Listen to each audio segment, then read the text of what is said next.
So Yamori dropped his tail. And so now I have a naked bud lizard. And I have one less spider. And it is a tragic day for all of us. Ironically, it was two adults who made Yamori drop his tail, which makes me even more sad. I would think that two adults could handle it, but instead, no. I mean, you students had done a fabulous job with Yamori, but no, it was two adults that made Yamori stressed out to the point that he dropped his tail. So Yamori got taken home so he can rest and recuperate, because his tail will never grow back, and now he will always have a little naked bud. It's tragic. That's okay. I love names. Some geckos grow their tail back, but Yamori is not one of those things. Okay, anyways, we will always come back to this slide like I was mentioning before, and we have covered already, because look at us moving so fast. We have covered periphery and nidarias. So now we are going to cover these three sections here, platyhelminthes, nematodes, and then we'll get to our first dissection, which is the annelids. So our first dissection is on the horizon. I'm sure you guys are all excited for that. Annelids is the earthworms or segmented worms, and that will be our first dissection. So coming up before too long, we'll get to dissect stuff. So platyhelminthes, nematodes, and annelids are our worms, and we will get into dissecting those before too long. So platyhelminthes are flatworms, nematodes are roundworms, and annelids are segmented worms. And then that will be the cutoff for our next test, is these phylums here. So obviously we are moving at a very quick speed. Those password testers. And then mollusks, arthropodas, echinoderms, that will be our next test, is that. And then chordates is a big unit. So, all right, anyways, platyhelminthes, that's what we are starting off with, is the flatworms, and these are kind of weird. They're definitely weird. So we started off with periphery, which didn't have any true tissues at all, and just had some really cool cells like called chelanocytes, collar cells, canacocytes, and mucocytes, and now then we went into the nidarias, which had the polyps and the medusa phase, and it did have some true tissues in there, and now we're getting into some more complicated animals. So that's why we do zoology this way, is starting at the primitive and working the way to the more advanced. So you can see the gradual changes as we go along, and you can see how it gets more and more complicated with each step. So the classes we're going to learn about is Turbellaria, Monogynia, Trematoda, and Cestoidea.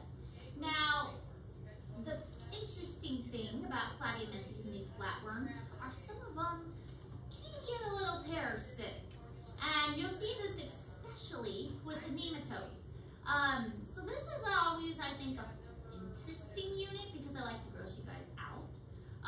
I love sharing the creepy side of the animal kingdom because I love to see you guys get a little squeamish sometimes. And this is part of that. The worm unit always creeps people out, and I love the ick factor that comes along with it. So the Turbellaria are non-parasitic and mostly aquatic. The Monogynia are ectoparasites, so these are the ones on the outside of the body, and these are flukes. Then we have the Trematodas and the Cestoideas, and these are all parasitic ones. So we're going to talk about parasites, which are exciting. Tapeworms, good stuff, yeah. So we will get into all of these different types of interesting types of worms. And then the nematodes are great too. Talk a little bit about their life cycles and how they are able to transfer from one host to another and stuff like that.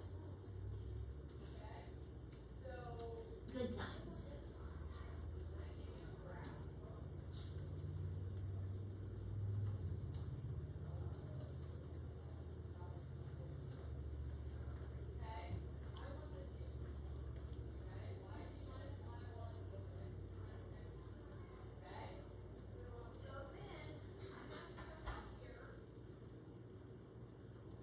Right, so here's some examples. The planaria, they're really fun. They're not harmful.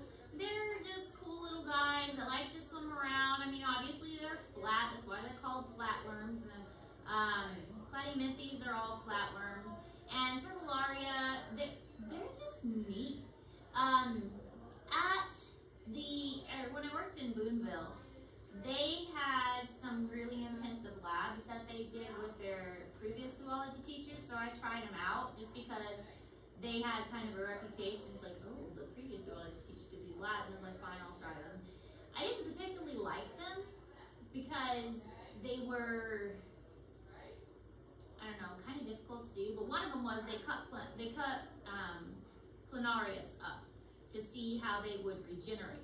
And part of the reason I didn't like it was planarias are really tiny. How do you cut a planaria up when they're super small? But anyway, planarias do regenerate, and that's something we'll talk about. But it is kind of interesting that these little guys can regenerate so well. Trematodia, these are flukes. So they are flatworms that are flukes, and they have kind of a parasitic mouth. And then we also have Cestoidea, which are the tapeworms. Now, most of these don't eat like through their mouth. The reason their bodies are flat is because the absorption happens across their body. They're so flat that it's easy for their body to just absorb the nutrients that they need. So everything just kind of goes across their body.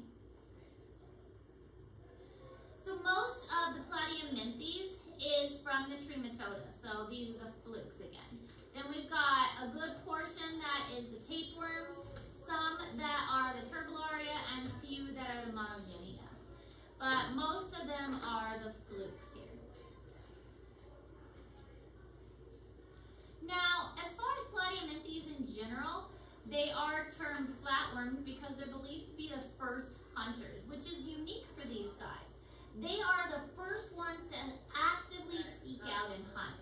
So, yes, the corals and the anemones kind of hunted, but they were stationary. They didn't really go anywhere. They were attached to a surface. And yeah, the jellyfish, they caught fish, but again, they were more of a drifter that drifted along with the ocean currents. They kind of stayed in one place. But these flatworms, they were the first ones to really search something out and really hunt them. There are over 20,000 species, and the majority of them are parasitic, meaning they're going to look for a host, attach themselves to a host, and spend their life with a host and feeding off their host. Typically, they are going to be unsegmented, which means they don't have repeating segments like in an earthworm. So imagine, you know, how an earthworm has these divisions on them. And they are to be bilaterally symmetric. We learned that radially symmetric. We saw that in the Cnidarians, and we're going to see the radially symmetric again when we get to the echinoderms. Echinoderms are the sea stars. Most of the animals that we experience, though, are going to have bilateral symmetry, where you split them in half and they're equal size. These are found in ocean waters and fresh waters, on land and in bodies of other organisms. So, I mean, tapeworm obviously lives in other organisms. Flukes live in other organisms, and we'll look at some pictures of that too. So they're found in a variety of different places. Because their bodies are so flat though, typically they're going to need moist areas, otherwise they're going to dry out very easily.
So this means that they do not have a body cavity.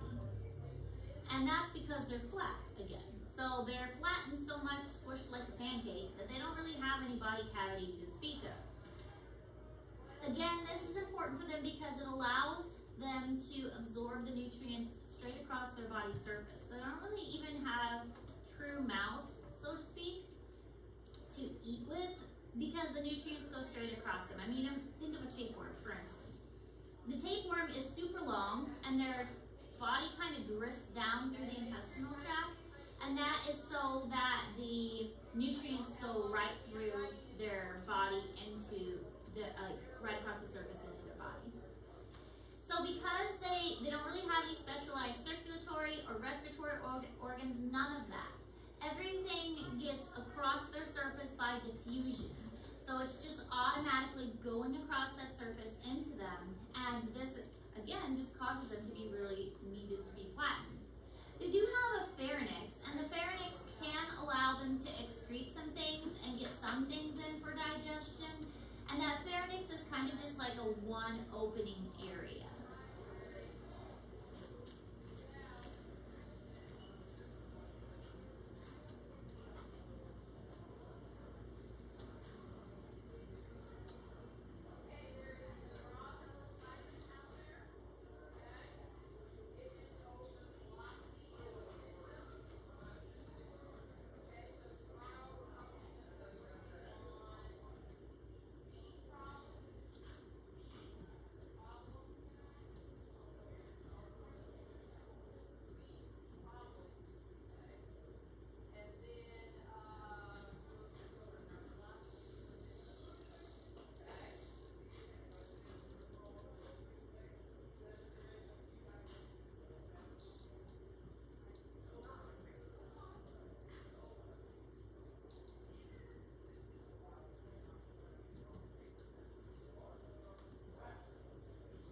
So here we see some examples.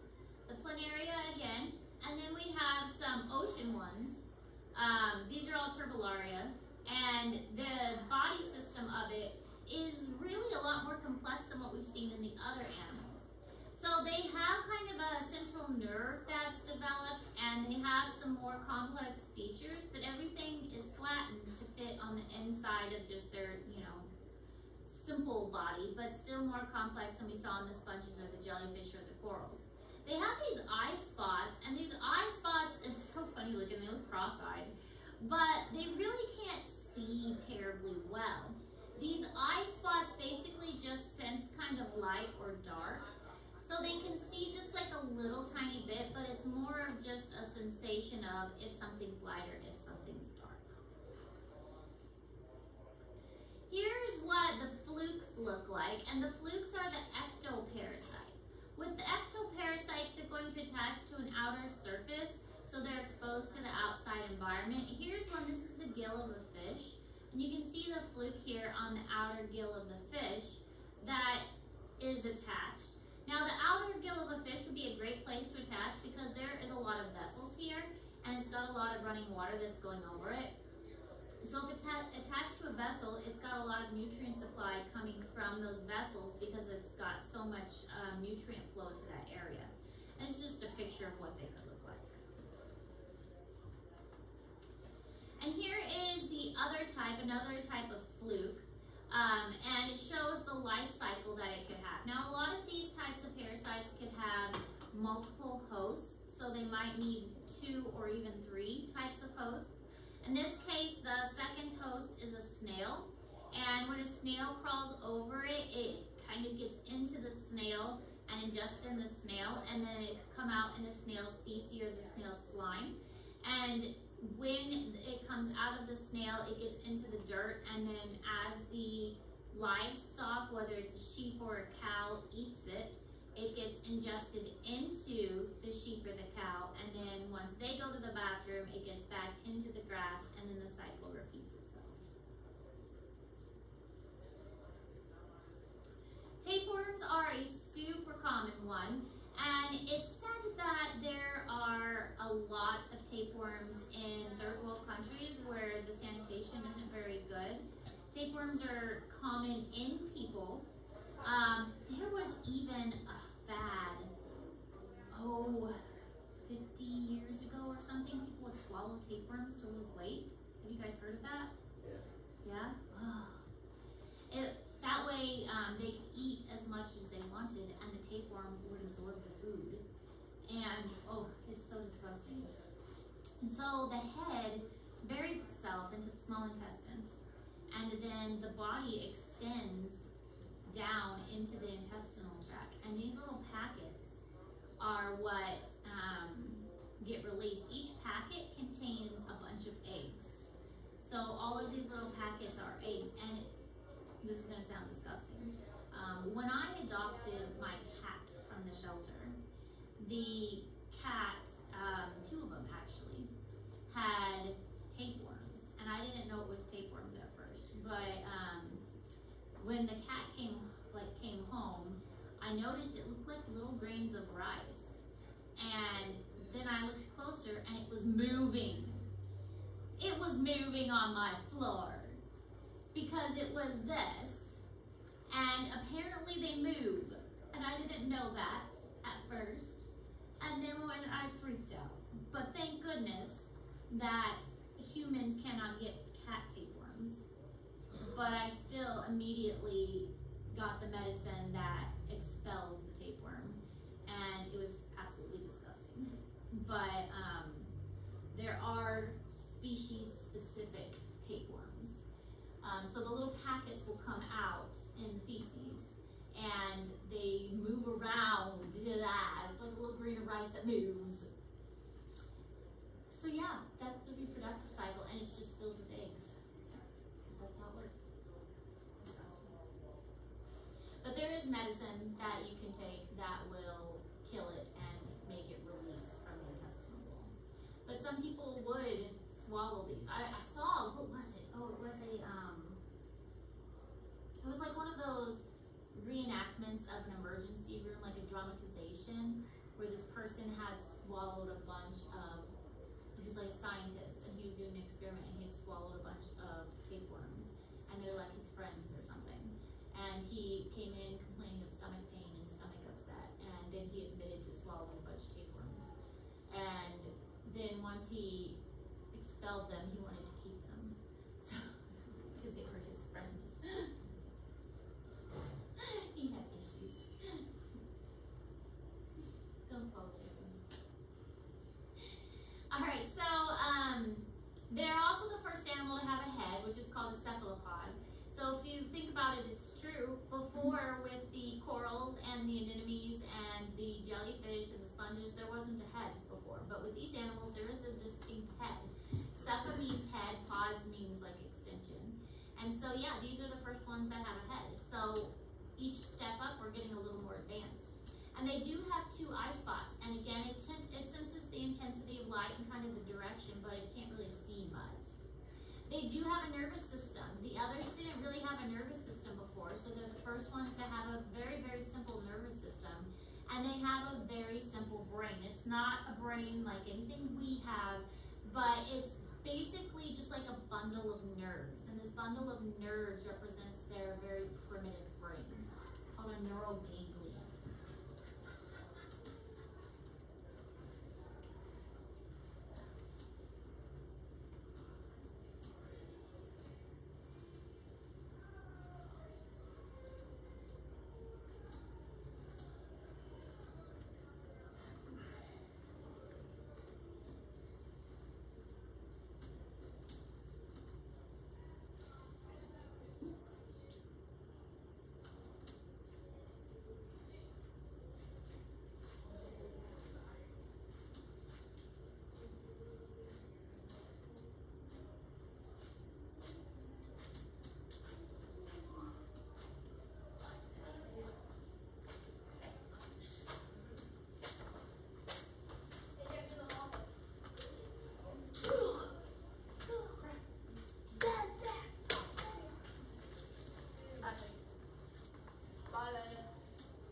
Platyhelminthes. Here's the pharynx, which is kind of like a mouth or an opening.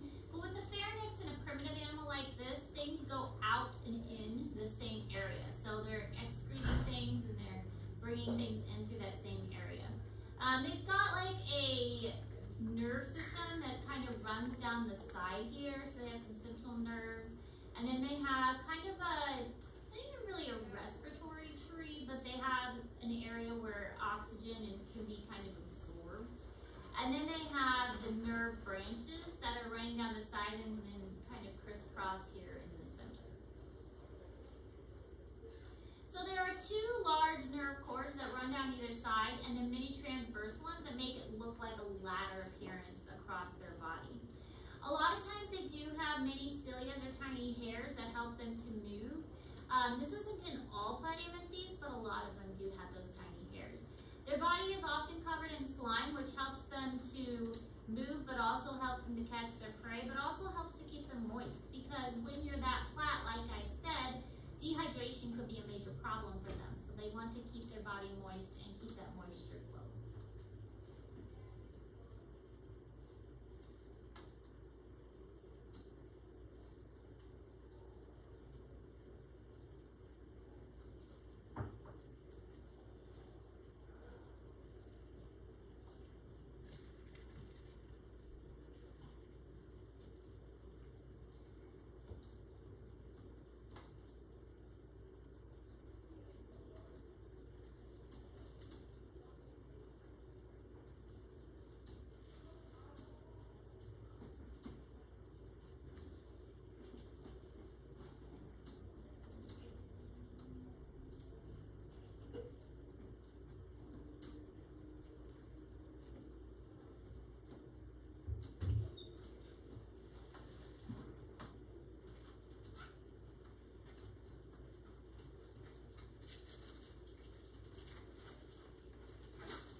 Just another example of like the tiny, oh, did we talk about flame cells yet? No? Here's an example of a flame cell, which we'll get into a little more detail in a moment, but the flame cells are really important as like a sensory organ and a structure that helps it to detect different things that are going on around it. But the flame cell has cilia that move the fluid through the flatworm. So not only is it used for detection, but it's helping it to kind of circulate the internal body fluid. So it's a primitive circulatory system. So it's moving that fluid around the inside of the worm. The flatworms can also regenerate. They are probably one of the best at regenerating parts. Now, I was talking about Yamori a little bit earlier and how his tail's not going to grow back. Some geckos can grow their tails back. We have a leopard gecko at home and he can grow his tail back if he lost his, but crested geckos do not. But really, flatworms have them beat. Flatworms are amazing at regenerating, and we'll look at some examples here in a moment, but they can grow lots of things back. There's a misconception that earthworms can grow back, and like if you cut an earthworm into two pieces, then you get two earthworms. That's not how that works. If you cut an earthworm into two pieces, then part of the earthworm will survive, but the other half will not. And it depends on which part got like the head part, and which part got the tail part will die. They can reproduce asexually by splitting into two identical flatworms because they're so good at regenerating. Actually, if you split them into 3, they could probably regenerate into 3 as well. So not just into 2. And they are hermaphroditic, which increases their chance of reproduction. So if there are more, then it doesn't need a male or a female, it just needs another worm. We'll see that with earthworms too. That's the interesting thing about earthworms. There are no male or female earthworms. Earthworms just need another earthworm.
So here's an example of that flame cell.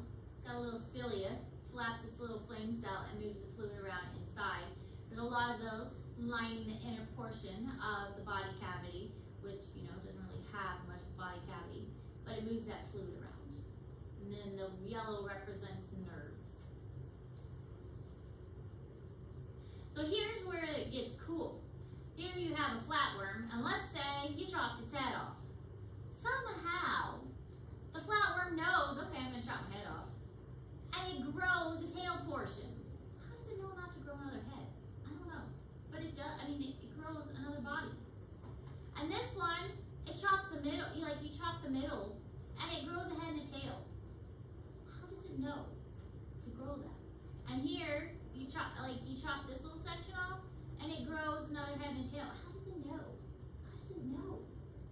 Why doesn't it grow like 2 heads or 2 tails? It grows a head and a tail. And it grows it in the right directions too. How does it know? I don't know. But it somehow does. And it somehow grows new parts. So it's like out of this one planara, we chopped it up and we grew lots of planaras out of it. So they are really good at regenerating and really good at growing new parts of itself. Here's another example. You can even split its head in 2 and make a 2-headed one. That'd be fun. Make a little 2-headed planara out of that. And then chop it up into bits like this, and then you can grow lots of little planaras. Where there was 1, now there is 3. Where there was 1, now you get a 2-headed one. I wonder if you cut the tail halfway up. I bet you would. I bet it would grow 2 tails. And just be like a little X planara instead of a Y one. So, okay, this one, I know you guys can handle this. But they engage in what is called penis fencing, which is a battle in which the first flatworm to jab the other one injects it with sperm, and then it wins because whichever one gets stabbed is now the female. And it takes a lot of work to raise and very young. And so that one is the loser because it has to now take care of it and become the mother and protect the eggs and whatever. So they fight with each other, and whichever one gets stabbed, that one's okay, I guess now I have to be the mother and take care of all the kids. And the other one's now I don't have to take care of kids. So that's something that flatworms do. It's very violent. Nobody said they were very smart. They don't even have 2 brains.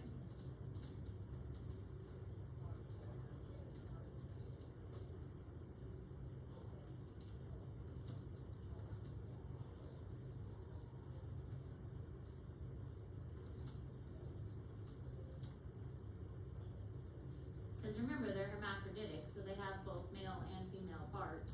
So if they're not going to reproduce asexually, this is their other method of reproducing. They're going to fight each other, and one of them's going to become the mom, and one of them is going to transfer sperm. Whoever gets stabbed first, whoever does the stabbing. It's pretty violent.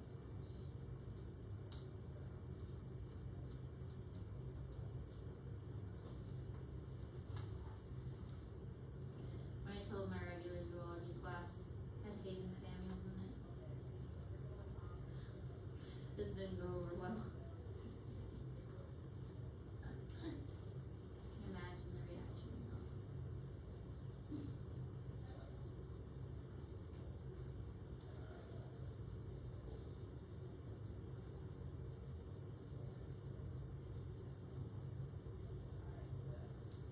Okay, so just some other, like the reproductive organs, the pink for the female, the blue for the male.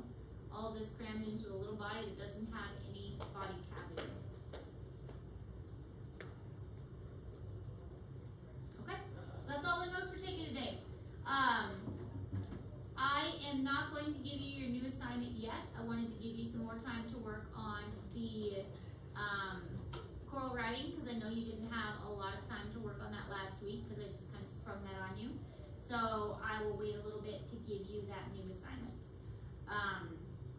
You have your sponge comparison, sponge jelly coral comparison, and you have your coral writing comparison, or not the coral writing, and you have the sponge jelly coral comparison. Those two assignments that are both due Friday. Even though we don't have class on Friday, I'm still giving you to Friday to work on them. Sound good? All right. Get to work on those. I will stop our recording.